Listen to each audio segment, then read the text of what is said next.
السلام عليكم ورحمة الله وبركاته. الحمد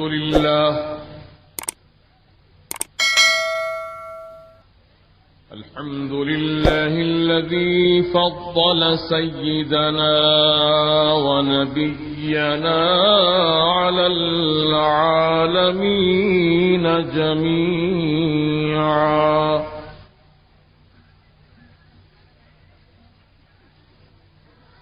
وأقامه يوم القيامة للمذنبين المتلبثين الخطائين الهالكين شفيعا.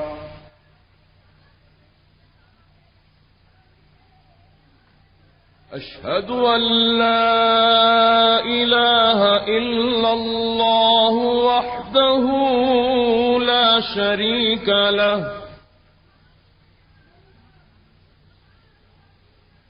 لا ضد له لا ند له لا مثل له لا مثال له. وأشهد أن سيدنا وسندنا وحبيبنا وطبيبنا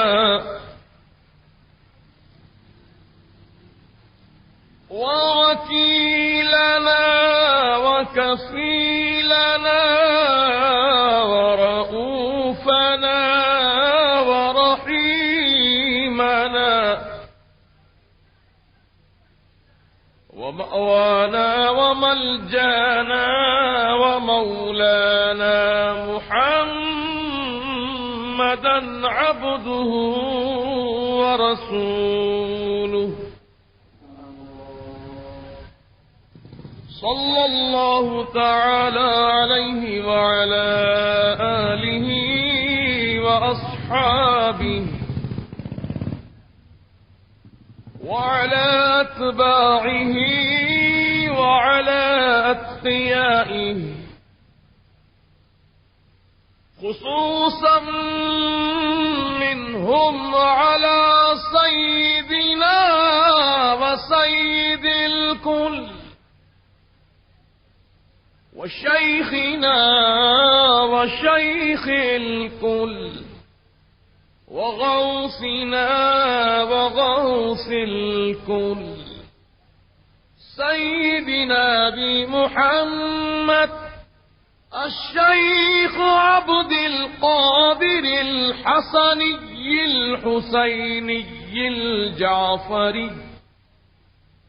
الجعفري الجيلاني رضي الله تعالى عنه وعلى جميع وصوله الكرام وعلى جميع فروعه الفخام وعلى جميع مشائخه العظام رضوان الله تعالى عليهم أجمعين. أما بعد، فأعوذ بالله من الشيطان الرجيم.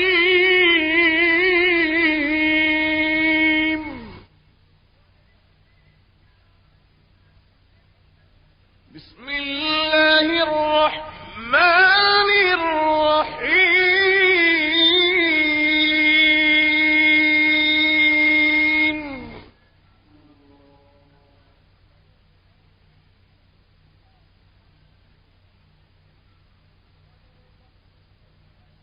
ألا إن أولياء الله لا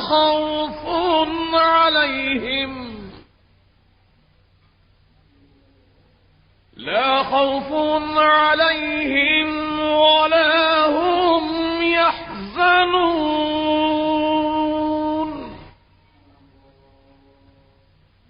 صدق الله العظيم. وبلغنا رسوله النبي الأمين المتين الكريم ونحن على ما قال ربنا لمن الشاهدين والشاكرين والحمد لله رب العالمين.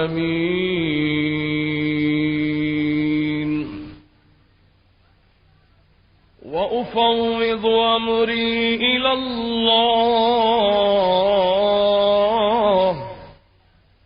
إن الله بصير بالعباد.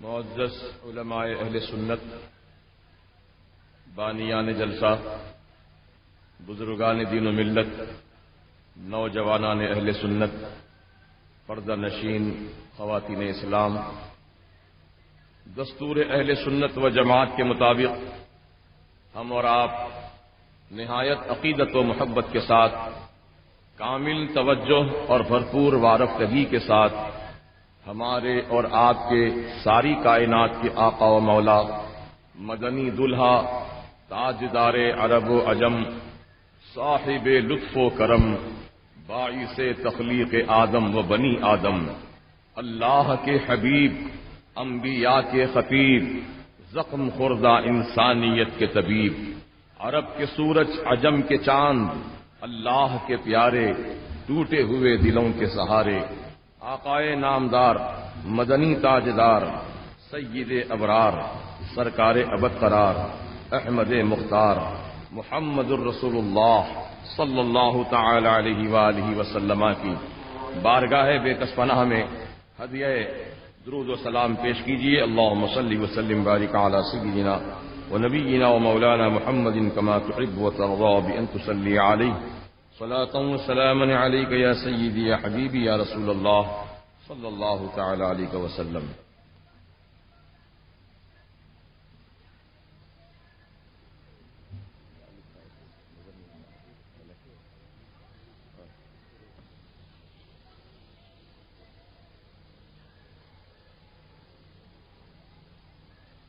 ماشاء اللہ،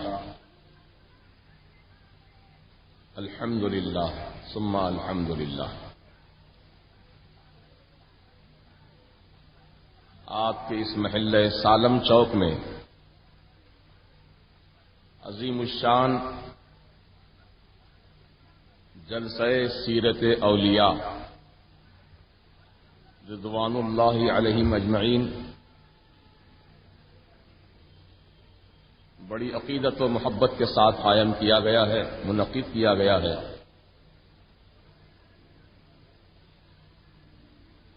اور اہلیان محلہ اور اطراف و اکناف سے آنے والوں کی کثیر تعداد اس جلسے میں حاضر ہے.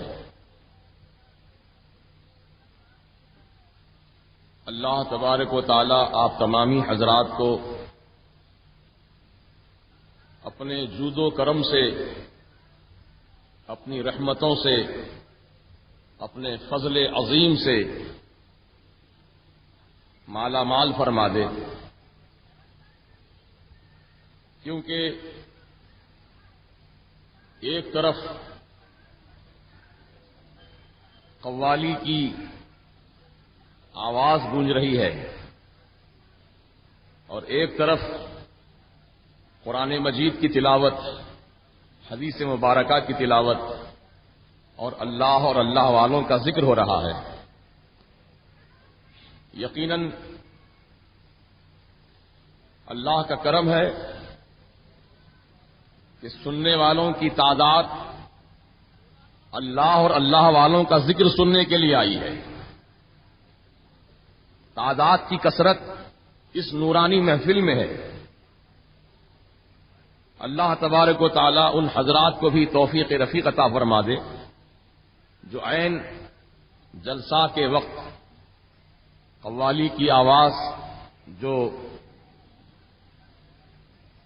اسپیکر کے ذریعے پہنچا رہے ہیں، ان سے ہماری مؤدبانہ اور مخلصانہ گزارش ہے کہ اس سلسلے کو بند فرما دیں تو بہت بہتر ہوگا، تاکہ عوام الناس جو یہاں پر بڑی تعداد میں تشریف فرما ہیں ان کو بیان سننے میں کوئی دقت نہ ہو، کوئی پریشانی نہ ہو۔ اللہ تعالی عمل کی توفیق رفیق عطا فرمائے۔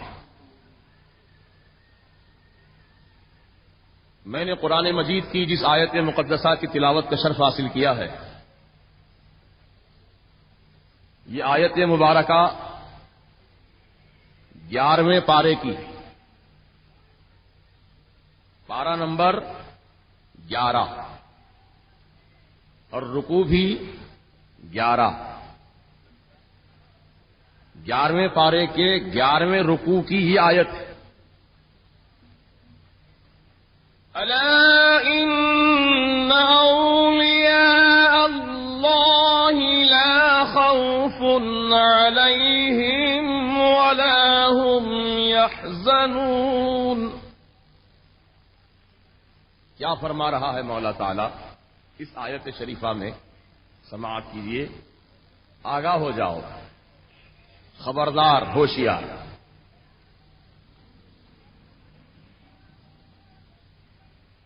ساری مخلوق کو، ساری کائنات کو اللہ تعالیٰ آگاہ فرما رہا ہے، خبردار، ہوشیار۔ ان اولیاء اللہ، بے شک اللہ کے ولیوں کو، لا خوف علیہم، کوئی خوف نہیں، ولا هم یحزنون، اور نہ انہیں کسی چیز کا غم۔ اللہ تبارک و تعالی قرآن مجید میں اولیاء کی تعریف میں اور ان کے مقام و مرتبے کو بیان فرمایا۔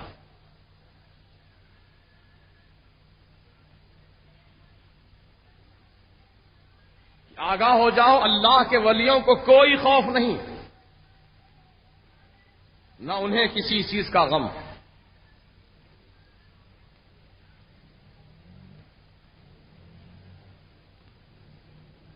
حالانکہ قرآن مجید میں بہت سے احکامات موجود ہیں، جیسے نماز کا حکم ہے تو رب نے فرمایا اقیموا الصلاۃ، نماز قائم کرو۔ یہ نہیں کہا الا اقیموا الصلاۃ، آگاہ ہو جاؤ، خبردار ہو جاؤ، تم نماز قائم کرو، ایسا نہیں فرمایا۔ رب تعالیٰ نے روزہ رکھنے کا حکم دیا، یا ایھا الذین آمنوا کتب علیکم الصیام کما کتب علی الذین من قبلکم لعلکم تتقون۔ اے ایمان والو، تم پر رمضان کا روزہ فرض کر دیا گیا۔ یہ نہیں فرمایا الا یا ایھا الذین آمنوا، آگاہ ہو جاؤ، خبردار ہو جاؤ، تم پر رمضان کے روزے فرض کیے جا رہے ہیں۔ حج کا ذکر فرمایا، وَلِلَّهِ عَلَى النَّاسِ حِجُّ الْبَيْتِ مَنِ اسْتَطَاعَ إِلَيْهِ سَبِيلًا، اللہ کے لیے لوگوں پر حج فرض کر دیا گیا جو راستہ چلنے کی طاقت رکھے، اس پر حج فرض۔ تو اللہ نے یہ اعلان سنانے سے پہلے یہ نہیں فرمایا الا، آگاہ ہو جاؤ، خبردار ہو جاؤ، ہوشیار ہو جاؤ، تم پر حج فرض کیا جا رہا ہے، ایسا نہیں فرمایا۔ رب تبارک و تعالی نے جب اپنے پیارے ولیوں کا ذکر سنانا چاہا، اللہ تعالی اپنے پیارے ولیوں کا ذکر کرنا چاہا تو ذکر کرنے سے پہلے، ولیوں کا ذکر کرنے سے پہلے، اولیاء کا تذکرہ کرنے سے پہلے رب تعالی نے آگاہ فرما دیا، ارشاد فرمایا الا، ہوشیار ہو جاؤ، آگاہ ہو جاؤ۔ یہ اولیاء ہیں، یہ میرے دوست ہیں، یہ میرے محبوب ہیں، یہ میرے چہیتے ہیں، یہ میرے پیارے ہیں۔ ان کو عام انسانوں کی طرح نہ سمجھنا، عام آدمیوں کی طرح نہ سمجھنا۔ ان کا مقام بہت بلند ہے، ان کا درجہ بہت اعلیٰ ہے، ان کی کیفیت نرالی ہے، ان کی شان عظمت والی ہے، لہذا تم ان کو اپنی طرح نہ سمجھنا. اگر تم اپنی طرح سمجھو گے تو ایمان برباد ہو جانے کا اندیشہ ہے، ایمان تباہ ہو جانے کا اندیشہ ہے. اس لیے اولیاء اللہ کا ادب، ان کی تعظیم، ان کا احترام بتانے کے لیے رب تعالیٰ نے ان کا ذکر کرنے سے پہلے سب کو ہوشیار فرما دیا، آگاہ فرما دیا. ہوشیار ہو جاؤ، آگاہ ہو جاؤ.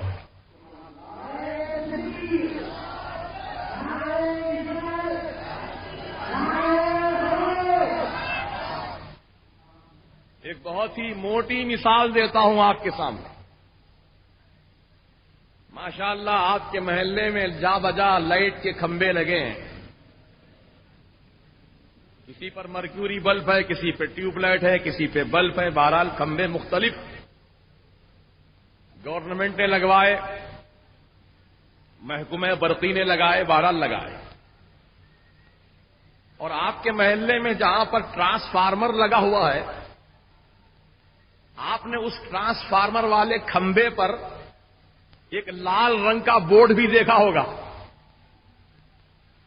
جس پہ انگلش میں لکھا ہوتا ہے ڈینجر، اردو میں لکھا ہوتا ہے خطرہ، ہندی میں لکھا ہوتا ہے ساودھان.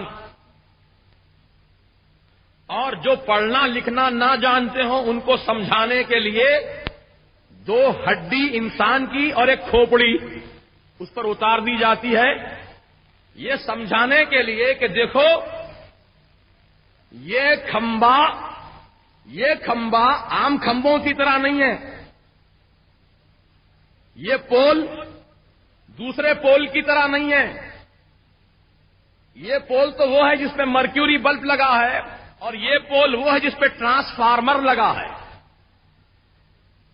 ٹرانسفارمر کیا ہے؟ بجلی کی طاقتوں کا خزانہ ہے. وہاں سے بجلی سپلائی ہوتی ہے، کرنٹ سپلائی ہوتا ہے، منتقل ہوتا ہے وہاں سے. ٹرانسفارمر کرنٹ سپلائی کرنے کا آلہ، کرنٹ سپلائی کرنے کا مخزن، کرنٹ سپلائی کرنے کا منبع، وہ بھی کھمبے پر لگا ہوتا ہے. اور اس پر بورڈ ہوتا ہے ڈینجر، خطرہ، ہوشیار. یہ کھمبے سے رگڑ لو کچھ نہیں ہوگا. یہ کھمبے کو چلتے چلتے پاؤں مار دو، آپ کے پاؤں کو تکلیف ہوگی لیکن کھمبے کا کچھ نہیں بگڑے گا. اس کھمبے کو جا کے ٹیک لگا لو، ہاتھ لگا لو، پیر لگا لو، کچھ نہیں ہوگا. اس پہ چڑھ جاؤ، کچھ نہیں ہوگا. لیکن ٹرانسفارمر جس کھمبے پر لگا ہے اس کھمبے کے ساتھ بھی تم ویسی حرکت کرو گے، جا کر وہاں پاؤں لگاؤ گے، ہاتھ لگاؤ گے، کبھی چڑھ جاؤ گے، کبھی لپٹ کے کھڑے ہو جاؤ گے، تو وہ کھمبا تمہیں چھوڑے گا نہیں، بلکہ وہ ہڈی اور کھوپڑی کا جو نشان ہے وہ حالت ہو جائے گی. بولو صحیح ہے کہ غلط ہے؟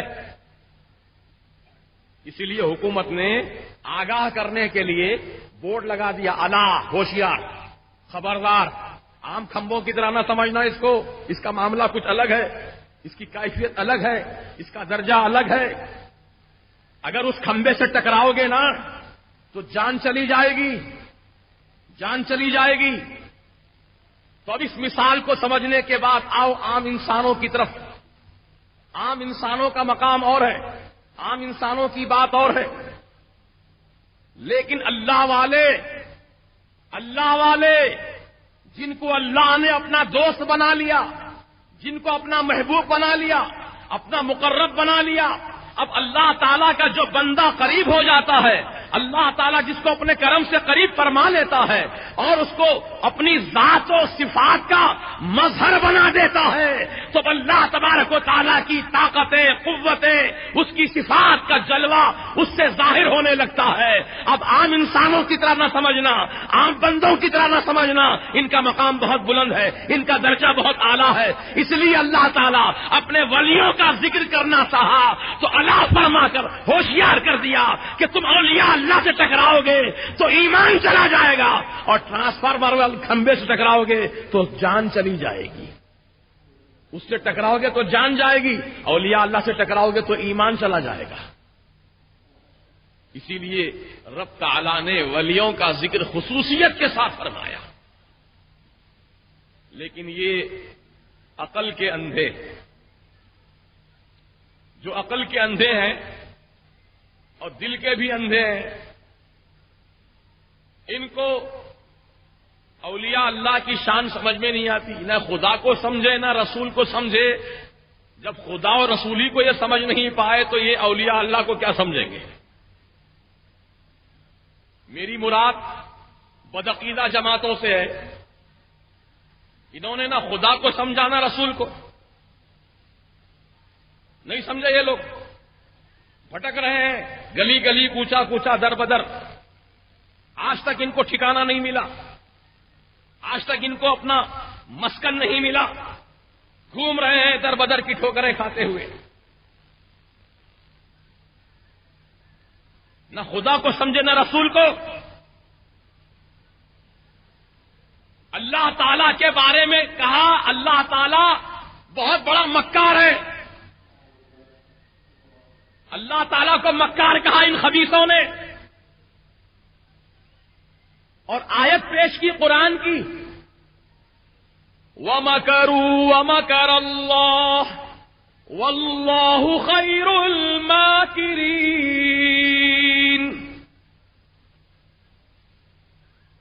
یہ آیت قرآن کی ہے، اس کا ترجمہ انہوں نے کیا ہے، یہی بدعقیدہ جماعت والوں نے، کافروں نے مکر کیا تو اللہ نے بھی مکر کیا، اور اللہ ان کافروں سے بڑھ کر مکر کرنے والا، معاذ اللہ ثم معاذ اللہ، کافروں سے بڑھ کر اللہ مکر کرنے والا۔ ہم اس کو اردو زبان میں زیادہ مکر کرنے والے کو مکار بولتے ہیں، ارے بڑا مکار آدمی ہے بھائی، چال باز آدمی ہے، دھوکے باز فراڈی آدمی ہے۔ تو اللہ تعالی کے لیے وہ لفظ انہوں نے استعمال کیا جو اللہ کی شان کے خلاف ہے۔ بولو ہے کہ نہیں ہے؟ اللہ تعالیٰ مکر کرتا ہے، اللہ تعالیٰ مکاری کرتا ہے، کیوں کرے گا مکاری؟ وہ کیا ضرورت ہے اسے مکاری کرنے کی؟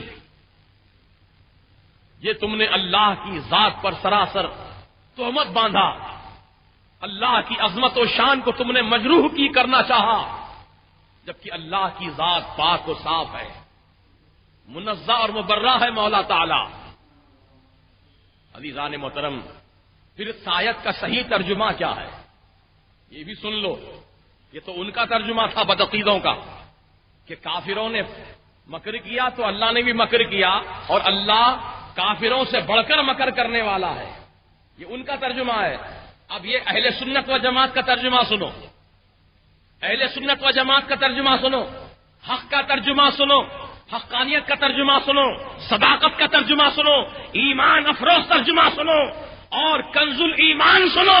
الحمدللہ اعلی حضرت امام اہل سنت مجدد دین و ملت امام عشق و محبت امام احمد رضا خان فاضل بریلوی علیہ رحمت و رضوان نے اس آیت شریفہ کا ترجمہ یوں لکھا، وَمَكَرُوا وَمَكَرَ اللَّهُ وَاللَّهُ خَيْرُ الْمَاكِرِينَ۔ کافروں نے فریب دینا چاہا، کافروں نے فریب دینا چاہا، اللہ تعالیٰ نے خفیہ تدبیر کی، اور اللہ تعالیٰ بہترین خفیہ تدبیر کرنے والا۔ سبحان اللہ سبحان اللہ۔ اللہ مکر نہیں کرتا ہے، تدبیر فرماتا ہے، تدبیر کرتا ہے، اور اللہ کی تدبیر کے آگے ہر مکار کا مکر فیل ہے، ہر مکار کا مکر ناکام ہے۔ الحمدللہ ثم الحمدللہ، اللہ کی ذات پاک و صاف ہے۔ نعرہ تکبیر، نعرہ رسالت، علماء اہل سنت۔ ذہن ادھر حاضر رکھیے، کیونکہ بہت اہم گفتگو میں آپ کے سامنے پیش کرنے جا رہا ہوں۔ انہوں نے خدا کو ہی نہیں سمجھا،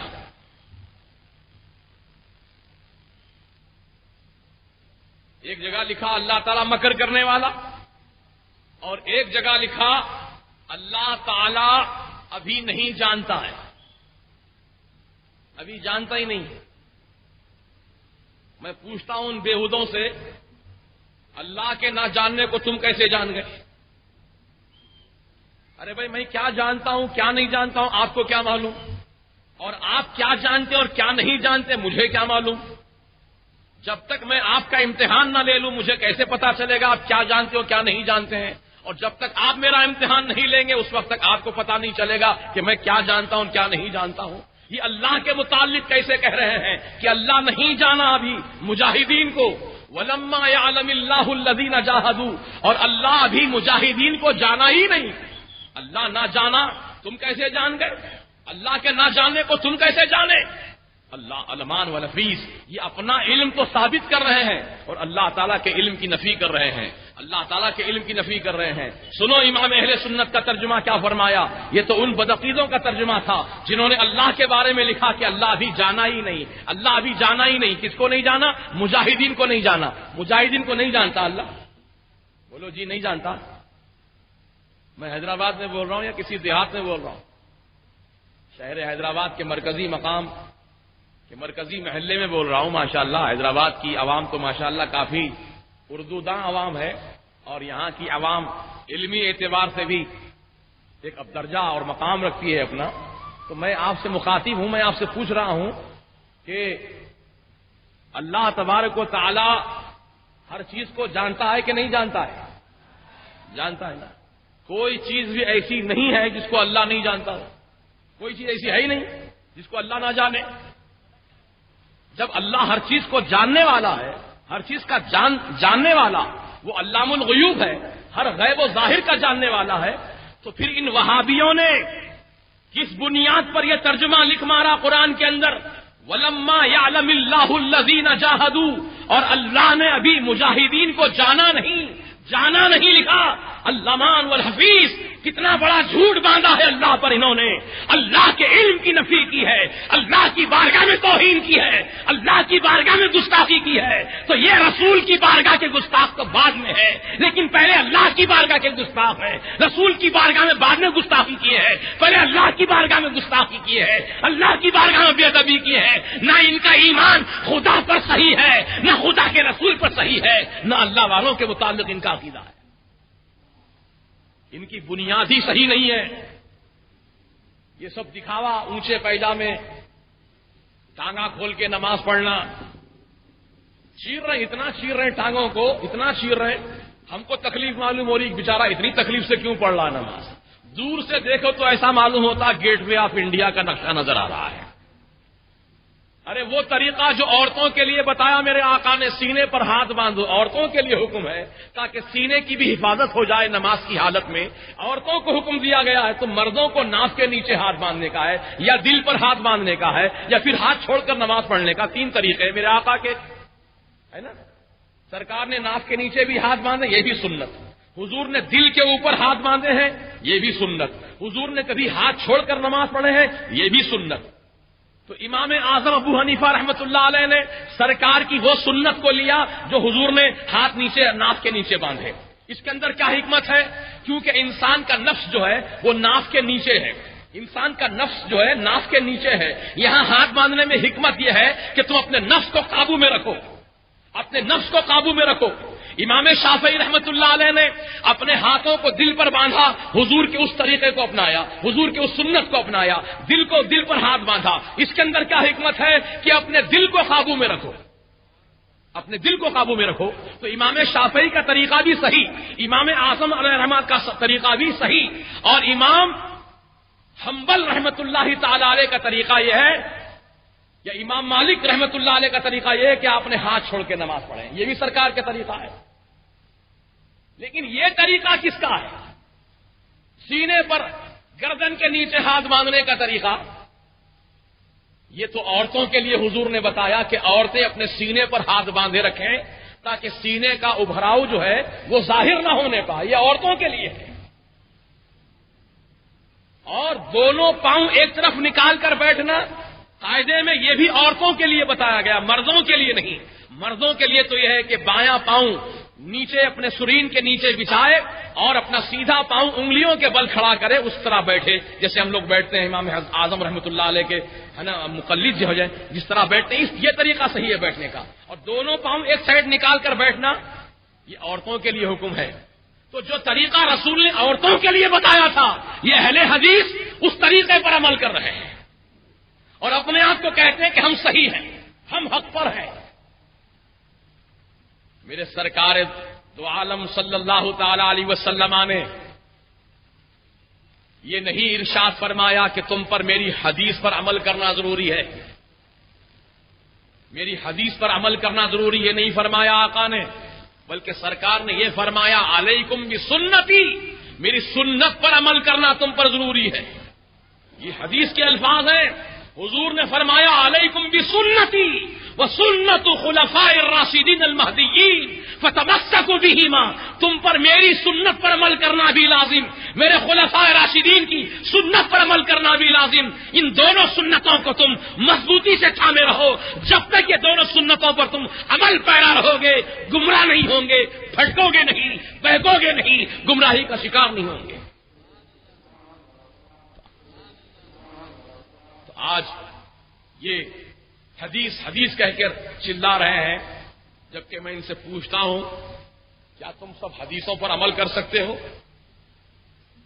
کیا حدیثوں پر عمل کرنے کا تمہارا دعویٰ صحیح ہے؟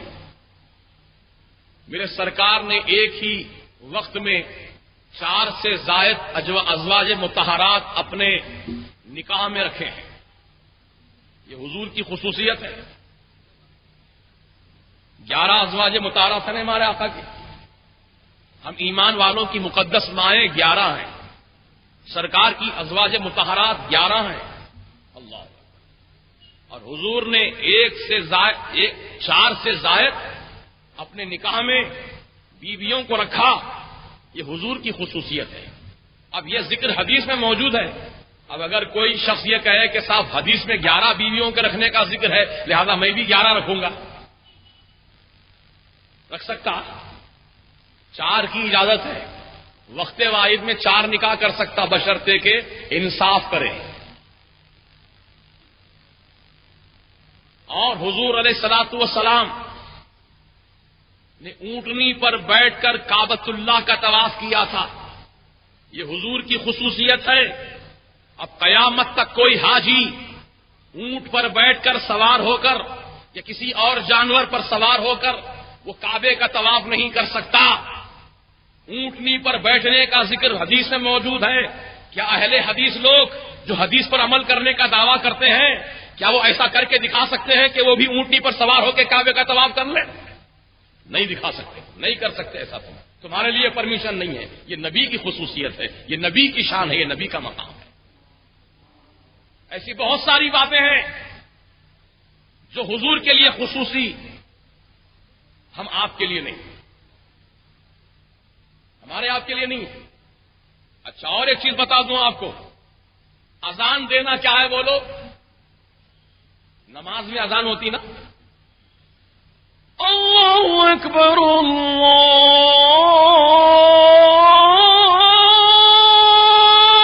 اکبر، یہ آواز تو سنتے نا؟ یہ اذان کیا ہے؟ سنت، نماز کے لیے ضروری، ہر نماز کے لیے اذان کہنا۔ لیکن کوئی حدیث میں یہ دکھا دے مجھے کہ سرکار نے کبھی اذان کہی، حضور علیہ الصلوۃ والسلام نے کبھی زندگی میں اذان نہیں فرمائی، آپ نے صحابہ دیے ہیں اذان لیکن سرکار کبھی اذان نہیں فرمایا، یہ حضور کی خصوصیت ہے۔ اب حضور اذان نہیں دیے، میں بھی نہیں تھا، ان کا کر گیا تو کوئی، جیسا کہ آج کل بول رہے نا حضور فاتحہ پڑھے کیا، حضور سلام پڑھے کیا، میں کہیں کو پڑھوں؟ ارے حضور اذان بھی نہیں دیے، تو بھی اذان مت دے۔ حضور کی برابری کرنے جا رہا ہے، یہ منہ مسور کی دال، ذرا اپنے آپ کو دیکھ لے، حضور سے برابری، تم کہاں وہ کہاں، نسبت خاکرہ بعالم پاک۔ تو اللہ کے متعلق انہوں نے لکھا کہ اللہ نہیں جانا ہی مجاہدین کو، اور امام اہل سنت نے اس کا ترجمہ فرمایا، اور اللہ نے ابھی تمہارے غازیوں کا امتحان نہیں لیا، جانتا ہے لیکن امتحان نہیں لیا، جانتا ہے بھی آزمایا نہیں، یہ مطلب ہے اس آیت کا۔ ایسی بہت ساری آیتیں ہیں کہ جس میں انہوں نے اللہ کی عظمت و شان کو مجروح کیا ہے۔ جب اللہ کے متعلق ان کا ایسا عقیدہ ہے تو رسول کے متعلق کیسا ہوگا؟ جب اللہ ہی کو کہہ رہے ہیں اللہ نہیں جانا تو رسول کے متعلق تو یہ تو ڈنکے کی چوٹ بولتے ہیں. رسول تو پیٹ پیچھے کی بات نہیں جانتے تھے. دیوار کے پیچھے کیا ہے نبی کو نہیں معلوم تھا. کل کیا ہونے والا نبی کو نہیں معلوم تھا. معاذ اللہ جھوٹے. اللہ پاک ارشاد فرماتا ہے قرآن مجید میں عالم الغیب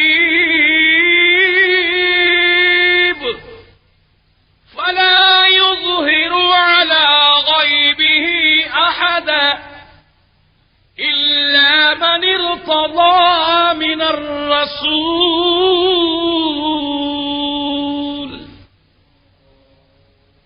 غیب کا جاننے والا اللہ اپنے غیب پر کسی کو مطلع نہیں فرماتا. الا من ارتضى من الرسول، مگر رسولوں میں سے جس کو چاہتا ہے غیب عطا فرماتا ہے. یہ بھی تو قرآن کی آیت ہے. اس کا کیوں انکار کرتا ہے وہابی بدعقیدہ؟ اور ایک مقام پر رب تعالیٰ نے فرمایا ذَلِكَ مِنْ أَنْبَاءِ الْغَيْبِ نُوحِيهِ إِلَيْكَ. یہ غیب کی خبریں ہیں جو اے حبیب ہم تمہاری طرف وحی کے ذریعے بھیجتے ہیں. ارے وہ میرے مصطفیٰ ایسے غیب جاننے والے، سبحان اللہ. آؤ ہمارے حیدرآباد کا ایک واقعہ میں سناتا ہوں. جامع نظامیہ جو حیدرآباد کی سرزمین پر واقع ہے اور بانی جامع نظامیہ حضرت علامہ شاہ فضیلت جنگ انوار اللہ فاروقی علیہ رحمت و رضوان رات کے 2 بجے ہاتھ میں قندیل اور ایک ہاتھ میں ناشتے دان لے کر جامع نظامیہ کے دروازے پر رات میں تشریف لائے. سنٹری نے کہا حضور آپ اتنی رات کو کہاں، دروازہ کھولو. دروازہ کھولا گیا. حضرت فضیلت جنگ رحمت اللہ تعالی علیہ اندر تشریف لے گئے. طالب علم سب سو رہے ہیں اپنے اپنے بستروں پر. ایک طالب علم اپنے بستر پر سو تو رہا تھا، چادر اوڑا ہوا تھا، لیکن کروٹ ہوتا ہے. سیدنا حضور فضیلت جنگ علیہ رحمت و رضوان اس طالب علم کے قریب جا کر ٹھہر جاتے ہیں اور اس کو جگاتے ہیں. وہ طالب علم فوراً اٹھ کر بیٹھ جاتا ہے. حضرت کو دیکھتا ہے تو حیرت کی انتہا نہیں رہتی. اتنی رات کو حضرت ہاتھ میں قندیل لیے، ایک ہاتھ میں کچھ سامان لیے تشریف لائے ہیں. کہا اٹھو، میں تمہارے لیے کھانا لایا ہوں، تمہارے لیے روٹی لایا ہوں، اسے بیٹھ کر کھا لو. اللہ اکبر. طالب علم حیران ہے، طالب علم پریشان ہے. اتنی رات کو حضرت کو کیسے معلوم ہو گیا کہ مجھے بھوک لگ رہی ہے؟ حضرت کو کیسے علم ہو گیا کہ مجھے کھانے کی خواہش ہو رہی ہے، میں بھوک سے بے چین ہو رہا ہوں؟ یہ کیسے حضرت کو علم ہو گیا؟ طالب علم تھا، کہنے کی ہمت نہیں ہو رہی تھی. اٹھا، ہاتھ منہ دھویا، دسترخوان بچھایا اور اللہ کا ذکر کر کے کھانا کھانا شروع کیا. جب کھانے سے فارغ ہو گیا حضرت انوار اللہ فاروقی فضیلت جنگ رحمت اللہ علیہ جب ناشتے دان لے کر واپس جانے لگے تو فرمایا بیٹے یہ تو بتاؤ آخر تم ایسا کون سا عمل کرتے ہو جس کی وجہ سے سرکار نے مجھے خواب میں تشریف لا کر حکم فرمایا کہ جاؤ انوار اللہ، ایک طالب علم بھوک سے بے چین ہو رہا ہے، جا کر اسے کھانا کھلا دو، اسے کھانا کھلا دو. تو انوار اللہ فاروقی رحمت اللہ علیہ پوچھ رہے ہیں کہ بتا بیٹے تو کون سا ایسا عمل کرتا تھا جس کی وجہ سے سرکار نے مجھے تجھے کھانا کھلانے کا حکم فرمایا ہے؟ تو کہتا ہے طالب علم حضور میں روزانہ رات میں سونے سے پہلے 100 مرتبہ جب تک اپنے آقا کی بارگاہ میں درود و سلام نہیں پڑھ لیتا ہوں اس وقت تک بستر پہ لیٹتا نہیں ہوں. یہ میری عادت ہے کہ روزانہ سرکار کی بارگاہ میں 100 مرتبہ درود و سلام پڑھتا ہوں. تو فضیلت جنگ رحمت اللہ علیہ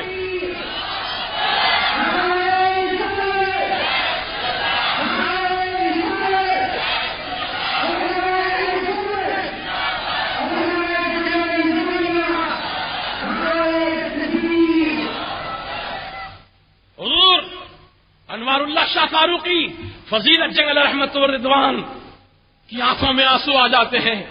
اللہ اکبر. یہ سرکار ہر اس عاشق کا خیال فرماتے ہیں جو حضور کی محبت اپنے سینے میں رکھ کر حضور کی بارگاہ میں درود و سلام کا تحفہ پیش کرتا ہے. سرکار اس کا خیال فرماتے ہیں. حیدرآباد کہاں، مدینہ کہاں، حیدرآباد میں جامع نظامیہ کہاں، مدینہ کہاں، وہ طالب علم کہاں، سرکار مدینہ کہاں. لیکن سرکار کو اپنے امت کے ہر پل کی خبر ہے، ہر حال کی خبر ہے. لہذا تم نبی کو بے خبر نہ جانو. اللہ تعالیٰ نے اپنے نبی کو غیب کے خزانے عطا فرمایا ہے. اسی لیے تو اعلیٰ حضرت امام اہل سنت امام احمد رضا خان فاضل بریلوی رحمت اللہ علیہ نے کیا خوب فرمایا، کعبے کے بدر الدجا تم پہ کروڑوں درود، طیبہ کے شمس الدہا تم پہ کروڑوں درود، اور کوئی غیب کیا تم سے نہا ہو بھلا، جب نہ خدا ہی چھپا تم پہ کروڑوں درود۔ آج اس عشق رسول کو بیدار کرنے کی ضرورت ہے، اس محبت رسول کو اپنے سینے میں جگانے کی ضرورت ہے۔ یقین جانو مسلمانوں، نہ ہمارے آقا ہم سے بے خبر ہے، نہ غوث و خواجہ ہم سے بے خبر ہے، وہ سب ہمارے حال سے باخبر ہیں، کیونکہ اللہ تعالی نے ان کو ہم پر نگہبان بنایا ہے، اللہ نے ہم پر ان کو نگہبان بنایا ہے اور ہمارا حامی و ناصر بنایا ہے۔ ان کی حمایت سے ہم زندہ ہیں، ان کی نصرت سے ہم کھاتے پیتے ہیں، ان کی دعاؤں کی برکت سے ہم زندہ ہیں۔ اللہ اکبر۔ سرکار مدینہ علیہ السلام کا ارشاد عالی شان ہے، مشکات شریف کی حدیث ہے کہ ملک شام میں، سیریا میں ہمیشہ 40 اولیاء اللہ رہیں گے، 40 ابدال رہیں گے، جن کی دعاؤں کی برکت سے اللہ بارش نازل فرمائے گا، جن کی دعاؤں کی برکت سے اللہ تعالیٰ مصیبتوں کو دفع فرمائے گا، جن کی دعاؤں کی برکت سے اللہ تعالیٰ ملک شام کے رہنے والوں کو ہمیشہ دشمنوں پر غلبہ اور کامیابی عطا فرمائے گا۔ یہ سرکار مدینہ کا ارشاد عالی شان ہے، میں اپنی طرف سے نہیں کہہ رہا ہوں کہ 40 ابدال ہمیشہ ملک شام میں رہیں گے، ان کی دعاؤں کی برکت سے بارش بھی ہوگی، مصیبتیں ٹلیں گی اور دشمن پر کامیابی بھی ہوگی۔ تو اے ایمان والو، یہ تو ملک شام کی بات تھی، اب اللہ تعالیٰ نے اپنے حبیب کے صدقے میں ساری کائنات میں اولیاء اللہ کو مقرر فرما دیا ہے۔ حیدرآباد کی سرزمین پر یوسفین شریفین بھی ہے، بابا شرف الدین بھی ہے، جہانگیر پیرا بھی ہے، فضیلت جنگ علیہ رحمہ بھی ہے، اولیاء اللہ بھی ہیں، یہ سارے حیدرآباد کی سرزمین پر پھیلے ہوئے اولیاء اللہ ہماری نگہبانی فرما رہے ہیں،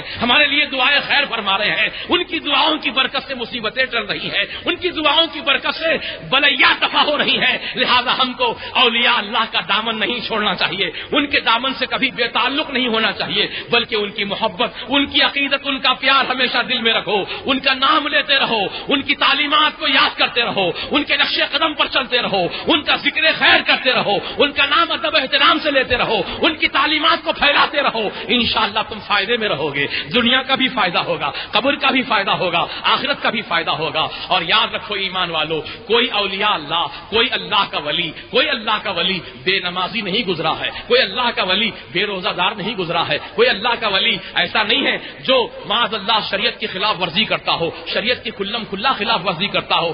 آج کل بہت سے ایسے لوگ نکلے ہیں، بھولے بھالے مسلمانوں کو دھوکہ دے رہے ہیں، بھولے بھالے مسلمانوں کو چکر دے رہے ہیں، بڑے بڑے من کے موٹے موٹے من کے گلے میں ڈال کر، ہاتھ میں 10 انگوٹھیاں پہن کر، لمبے لمبے بال رکھ کر، ہاتھ میں سوٹا پکڑ کر یہ ثابت کرنا چاہتے ہیں کہ ہم اپنے وقت کے بہت بڑے اللہ کے ولی ہیں، اور بلند آواز سے دعوے بھی کرتے ہیں، بڑے بڑے دعوے کرتے ہیں، نماز نہیں پڑھتے، روزہ نہیں رکھتے، اور اللہ کے احکامات کا احترام نہیں کرتے، شریعت کا پاس و لحاظ نہیں رکھتے، اور ایسے لوگ عورتوں کے سامنے بے پردہ، عورتوں کو بے پردہ ہونے کا حکم دیتے ہیں، اپنے سامنے بٹھواتے ہیں، اور بعض تو معاذ اللہ ان عورتوں سے اپنی خدمت بھی لیتے ہیں۔ کتنی معیوب بات ہے، شریعت کا مذاق اڑانے والے، شریعت کی خلاف ورزی کرنے والے یہ پیر نہیں ہے بلکہ اپنے وقت کا شیطان ہے،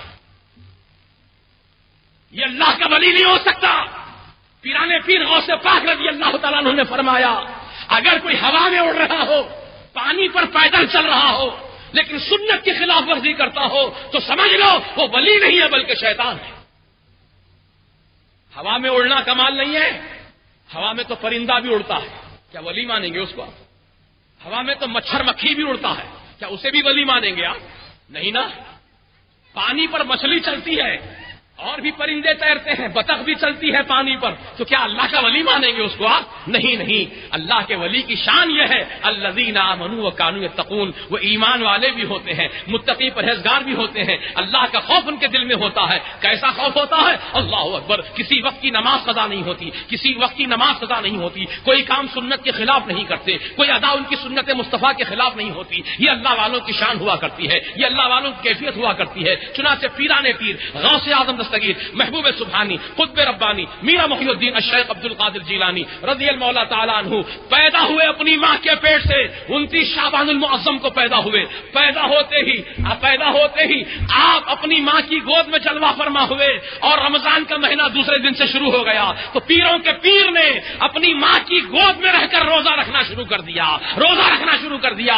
یہ ہے احترام شریعت, یہ ہے پابندی اسلام, یہ ہے اللہ کے احکامات کا پاس و لحاظ. اے ایمان والو, جب غوث پاک رضی اللہ تعالیٰ عنہ پیدا ہوتے ہی شریعت کی اتنی پاس و لحاظ فرما رہے ہیں, اتنا احترام فرما رہے ہیں, تو غور کیجئے تو اللہ کے ولی حضور غوث پاک رضی اللہ تعالیٰ عنہ جب ہوش سنبھالے ہوں گے, جب بڑے ہوئے ہوں گے, تو ان کے تقوی کا کیا عالم ہوا ہوگا, ان کی پرہیزگاری کا کیا عالم ہوا ہوگا. اللہ اکبر. ان کی پرہیزگاری کا یہ عالم تھا, ان کے تقوی کا یہ عالم تھا کہ کئی دن کے بھوکے رہے, کئی دن کے فاقے رہے, بھوک اور پیاس برداشت فرماتے رہے, لیکن کبھی کسی کے سامنے ہاتھ نہیں پھیلایا, کسی سے بھیک نہیں مانگی, کسی سے خیرات نہیں مانگی, کسی سے ادھار بھی نہیں مانگا. یہاں تک کہ اللہ تعالیٰ نے جب دیکھا کہ میرا محبوب ولی طالب علمی کے زمانے میں, جبکہ بغداد کے مدرسے نظامیہ میں علم حاصل کرنے کے لیے پیرانے پوری تشریف لے گئے تھے, تو آپ بھوک اور پیاس کے عالم میں گزر رہے ہیں اور خشک قحط سالی ہے.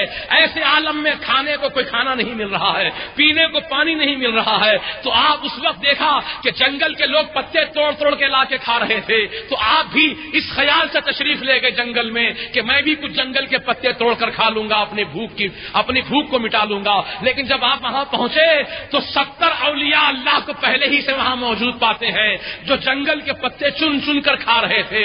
تو آپ کو شرم آئی, آپ کو حیا آئی, اگر میں ان 70 کے درمیان میں بھی شامل ہو جاؤں گا تو میں اگر پتے توڑ کر کھانے لگوں گا تو ان کی غذا میں کچھ کمی ہو جائے گی, ان کو پتے نہیں ملیں گے کھانے کے لیے, میں بھوکا رہنا پسند کرتا ہوں, ان کا حق چھیننا پسند نہیں کرتا. یہ سمجھ کر آپ واپس تشریف لاتے ہیں اور بغداد کی ایک مسجد میں جا کر بیٹھ جاتے ہیں. اتنے میں ایک نوجوان آتا ہے, بازار سے گوشت اور روٹی خرید کے لاتا ہے, وہ بیٹھ کر کھانے لگتا ہے. پیرانے پیر فرماتے ہیں کہ میرا بھوک سے ایسا عالم تھا, وہ نوجوان جب روٹی کا لقمہ اٹھا کر کھانا چاہتا تھا تو میرا منہ خود بخود کھل جاتا تھا, بھوک کی وجہ سے میرا منہ خود بخود کھل جاتا تھا. پھر میں اپنے نفس کو ملامت کرتا تھا کہ صبر کر, اتنا بے صبرا کیوں ہوا جا رہا ہے, تو میرا نفس پھر مطمئن ہو جاتا.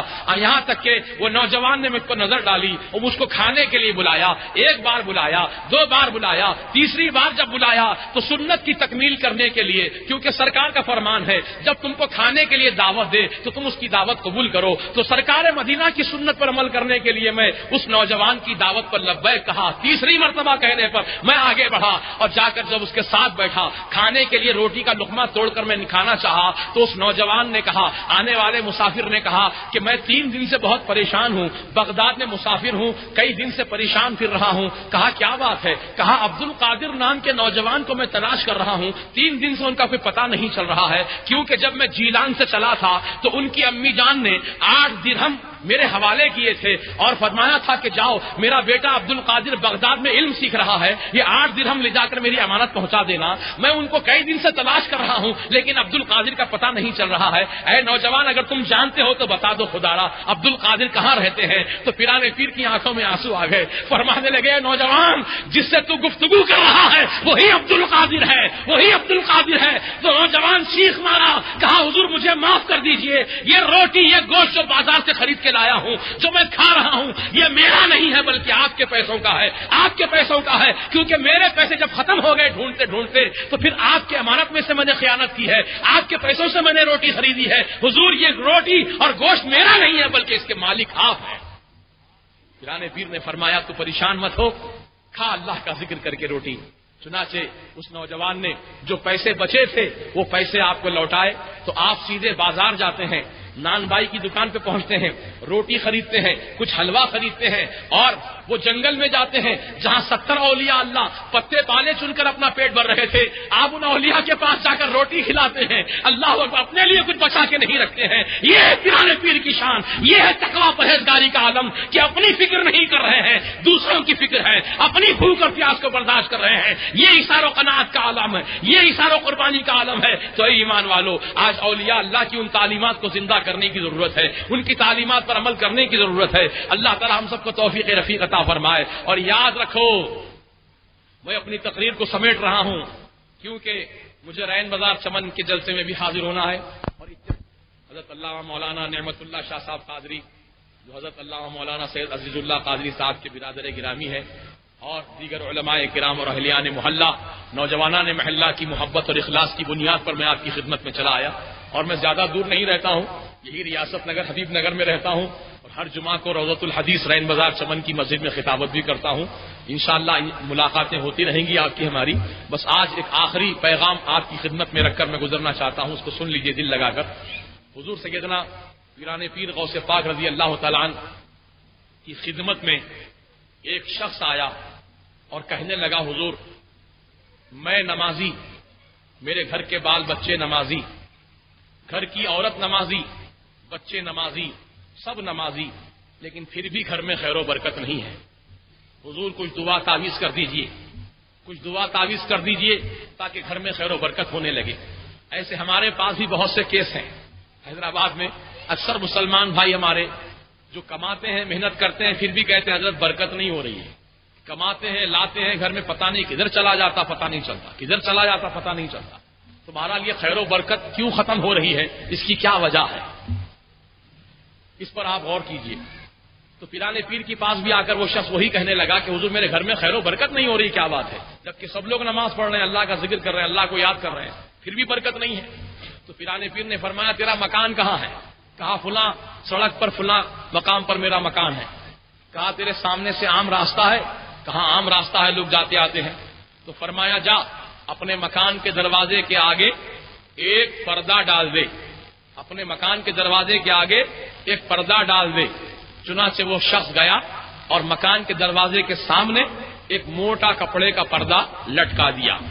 چند دن گزرے، الحمدللہ حالت تبدیل ہونے لگی، گھر میں خیر و برکت نازل ہونے لگی۔ اب خوب برکتوں کا سلسلہ شروع ہو گیا، بہت خوش ہو گیا یہ آدمی۔ پیران پیر کی بارگاہ میں نذرانہ لے کر آیا، کہا حضور پردہ لٹکاتے ہی میرے گھر کی حالت بدل گئی۔ آخر یہ پردے میں کیا کمال ہے؟ پردہ نہ تعویذ ہے، نہ دعا ہے، نہ وظیفہ ہے، پردہ کپڑے کا پردہ لٹکا دیا بس۔ حضور یہ معاملہ کیا ہے پردے میں؟ تو فرمایا کہ تو نمازی تھا، تیرے گھر کے سارے لوگ نمازی تھے، لیکن تیرے گھر کے سامنے سے جو لوگ جاتے آتے تھے، ان جانے آنے والوں میں بے نمازی لوگ جب گزرتے تھے، نماز نہیں پڑھنے والے لوگ جب جاتے تھے، تو نماز نہیں پڑھنے والے تیرے گھر کے دروازے کو دیکھتے ہوئے جاتے تھے، تو بے نمازیوں کے دیکھنے کی وجہ سے تیرے گھر سے خیر و برکت اڑ جاتی تھی۔ اب گھر کے سامنے پردہ لٹکا دیا گیا ہے، اب بے نمازی تیرے دروازے کو دیکھ نہیں سکتا ہے، اس لیے تیرے گھر میں خیر و برکت کا نزول ہو رہا ہے۔ اللہ اکبر۔ تو جس گھر کے دروازے کو بے نمازی آدمی دیکھ کر چلا جائے، صرف گھر میں داخل نہیں ہوا، گھر میں بیٹھا نہیں، گھر میں گیا نہیں، بلکہ دیکھتے ہوئے چلا گیا خالی دروازہ، تو بے نمازی آدمی اتنا منحوس ہوتا ہے، اتنا افلاسی ہوتا ہے کہ اس کے دیکھنے کی وجہ سے اچھے خاصے گھر کے آدمیوں سے جو ہے خیر و برکت دور ہو جاتی ہے۔ تو غور کرنے کا مقام یہ ہے، جس گھر کے اندر بے نمازی رہتے ہوں گے، اب اس گھر کے افلاس کا عالم کیا ہوگا۔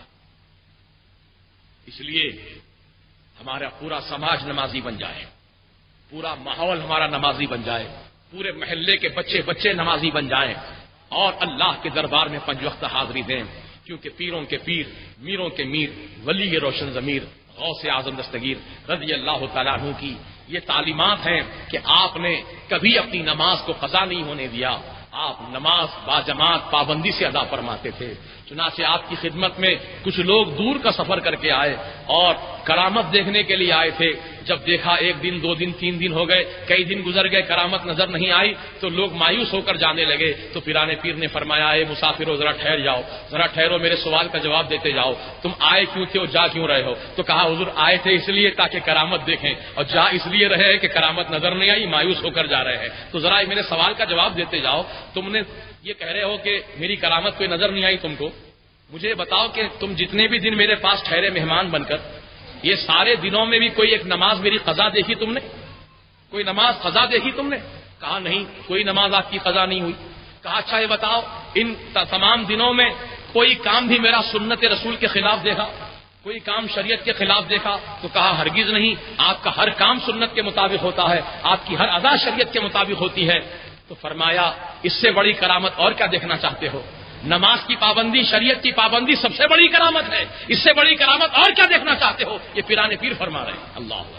لہذا ہم پیران پیر کے ارشادات عالیہ کی روشنی میں ہم سب کرامت والے بن جائیں. بولو انشاءاللہ ہم سب کرامت والے بن جائیں.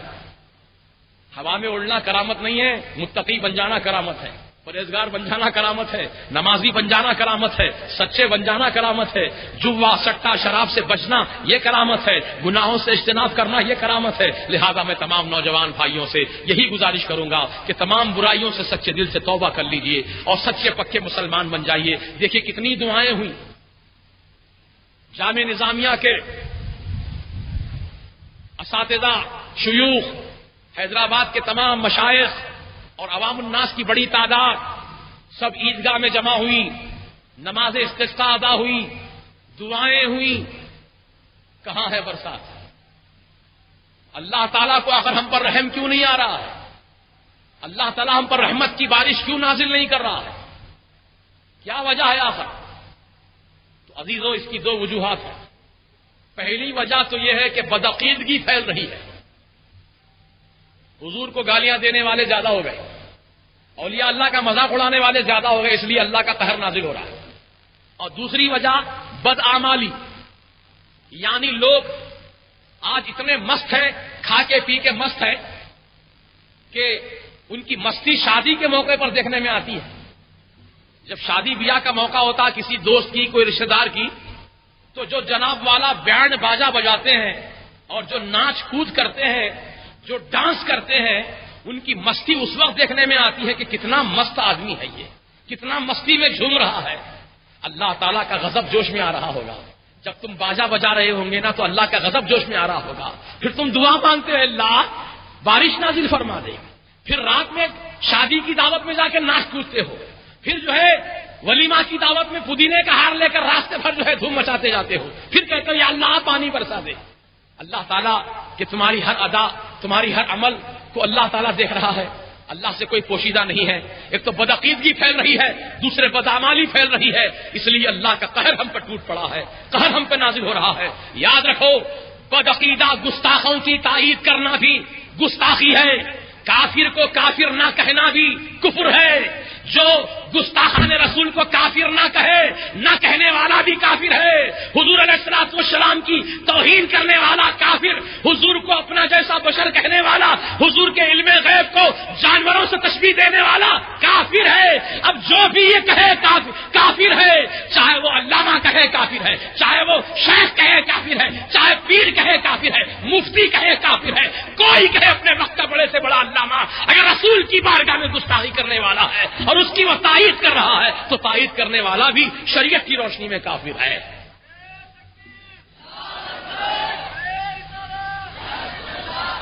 محاسبہ کرو اپنے اعمال کا، اپنے عقائد کا محاسبہ کرو. قبر میں کوئی ساتھ نہیں آئے گا. ہمارا عمل، ہمارا عقیدہ ہمارے ساتھ ہوگا اور ہم کو اپنا عمل اللہ کی بارگاہ میں دکھانا ہوگا، اپنا عقیدہ پیش کرنا ہوگا. لہذا مسلمانوں، آپ سب سے، عوام و خواص سے سب سے میری گزارش ہے، کسی بات کو انا کا مسئلہ نہ بناؤ خدا را، بلکہ اللہ اور اللہ کے رسول کی مرضی پر مر مٹو. اپنے آپ کو مت منواؤ، اپنے آپ کو مت منواؤ. منوانا ہو تو اللہ کو منواؤ، اللہ کے رسول کو منواؤ، غوث و خواجہ کو منواؤ، اپنے کو مت منواؤ. کیونکہ تم جب اللہ کو منانے والے ہو جاؤ گے، اللہ کو منوانے والے، رسول کو منوانے والے، غوث و خواجہ کو منوانے والے ہو جاؤ گے تو اللہ کا فضل یہ ہوگا، رسول کا کرم یہ ہوگا، اولیاء کا فیضان یہ ہوگا کہ دنیا تم کو ماننے والی ہو جائے گی، دنیا تم کو ماننے والی ہو جائے گی. حضرت شاہ انوار اللہ فاروقی رحمۃ اللہ علیہ نے کبھی اپنی شخصیت کو نہیں منوایا. آپ کی تصانیف اٹھا کر دیکھو، آپ نے فرمایا مقاصد الاسلام میں، انوار احمدیہ اور دیگر کتب میں وضاحت کے ساتھ تحریر فرما دیا کہ رسول پاک علیہ السلام کی شان میں کوئی اشارتن یا کنایتن تنقیص رسالت کا مرتکب ہوتا ہے تو وہ کافر ہے، کافر ہے، کافر ہے. اشارتن یا کنایتن گستاخی کرنے والا بھی کافر ہے، اور جو کھلم کھلا گستاخی کر رہا ہو وہ تو کھلم کھلا کافر ہے. اس کے کفر میں کیا شک ہے کسی کو؟ تو عزیزو، یہ سارے مسائل و حقائق کا جائزہ لینے کی ضرورت ہے. میں یہی آپ سے معروضہ کر کے جا رہا ہوں کہ آپ الحمدللہ سنی مسلمان ہیں، سنی بن کر رہیے. اہل سنت و جماعت کے عقیدے کو ٹھوس اپنا لیجئے. اور دنیا کی کوئی طاقت آپ کے عقیدے کو متزلزل نہ کر سکے. اس طرح قائم ہو جائیے. آج کل دولت کی لالچ دی جا رہی ہے. اہل حدیث مسجد میں نماز پڑھو، ایک وقت کی نماز پڑھو گے تو 50 روپیہ، 2 وقت کی نماز پڑھو گے تو 100 روپیہ، 3 وقت کی پڑھو گے تو 150 روپیہ، 4 وقت کی پڑھو گے تو 200 روپیہ، 5 وقت کی پڑھو گے تو 250 روپیہ. بہرحال یہ مارکیٹنگ چل رہی ہے آج کل، نماز کی مارکیٹنگ، اور بہت تیزی سے چل رہا مارکیٹ یہ. لہذا نوجوان بچے جو بے روزگار ہیں وہ بیچارے یہی سمجھ رہے ہیں کہ بھائی چلو وہاں بھی تو نماز پڑھنی ہے نا، وہاں بھی تو اللہ کا ذکر کرنا، وہاں بھی اللہ کے سامنے سجدہ کرنا، کیا برائی ہے؟ پیسے بھی مل رہے ہیں، نماز بھی مل رہی ہے، ابھی کیا ہونا؟ جا رہے ہیں اور جا کے وہاں اندھے منہ گر رہے ہیں، وہ پیسوں کی لالچ میں گمراہ ہو جا رہے ہیں. یہ اہل حدیث تم کو نماز پڑھانے کے پیسے نہیں دے رہے ہیں، بلکہ تم کو گستاخ رسول بنانے کے پیسے دے رہے ہیں، تم کو اولیاء اللہ کا بے ادب بنانے پر پیسے دے رہے ہیں. لہذا تم ایسی دولت کو ٹھوکر مارو اور اپنے ایمان و عقیدے کی حفاظت کرو، کیونکہ اے تائل نہ ہوتی اس رزق سے موت اچھی جس رزق سے آتی ہو پرواز میں کوتاہی. ہم کو نہیں چاہیے ایسی دولت جو ہمارے ایمان و عقیدے کو بگاڑ ڈالے. ہم بھوکے رہنا پسند کریں گے، ہم پیاسے مر جانا پسند کریں گے، لیکن اپنے ایمان کا سودا نہیں کریں گے. اللہ تعالیٰ ہم سب کو توفیق رفیق عطا فرمائے. زندگی باقی رہے تو انشاءاللہ پھر کسی موقع پر ملاقات ہوگی. وآخر دعوانا الحمدللہ رب العالمین. السلام علیکم ورحمۃ اللہ وبرکاتہ.